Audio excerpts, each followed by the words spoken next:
search for that shooter here in this newscast.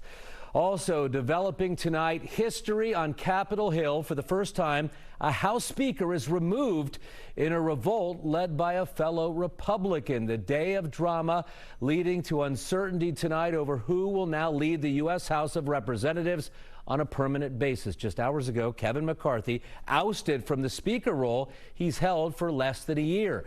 WLWT News 5 anchor Chris Jacobs is here now in the studio, kind of walking us through what happened, and he has reaction from local leaders to this historic action. Chris. Yeah, and this was pretty close, Mike, throughout much of the process, but the final tally coming in at 210 votes in support of McCarthy and 216 against him. McCarthy was ousted with 8 Republicans joining all 208 Democrats. Now, it was Republican Matt Gaetz who forced the vote after McCarthy worked across the aisle this weekend to avert a government shutdown. The now former House Speaker taking to the podium not long after, saying he will not run for Speaker again. Now, one question remains: what's next? The office of Speaker of the House of the United States House of Representatives is hereby declared vacant.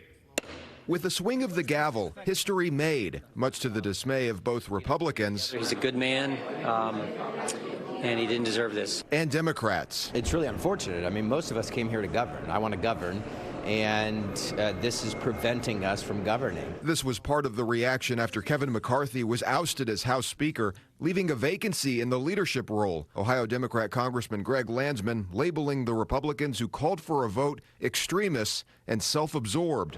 What we need is for Republicans and Democrats, the Speaker and Leader Jeffries, to sit down and have a conversation about the rules so that we can change how we operate. Not long after his power was stripped, McCarthy taking to the podium, saying his eyes are no longer on the position. I believe I can continue to fight, maybe in a different manner. I will not run for Speaker again. I'll have the conference pick somebody else. And says his lost title is a sacrifice he's willing to make. You know, if you have to lose for something, I will always lose for the country. Now, Representative Patrick McHenry of North Carolina will serve as interim speaker. The House will now need to elect a new speaker, but it's still unclear who will end up being McCarthy's successor. He served as House Speaker for only 9 months.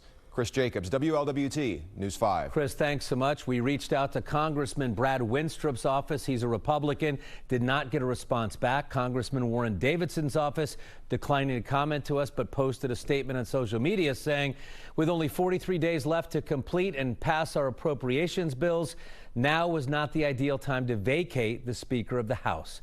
Goes on to say Republicans must unite behind a Speaker who will advance our agenda.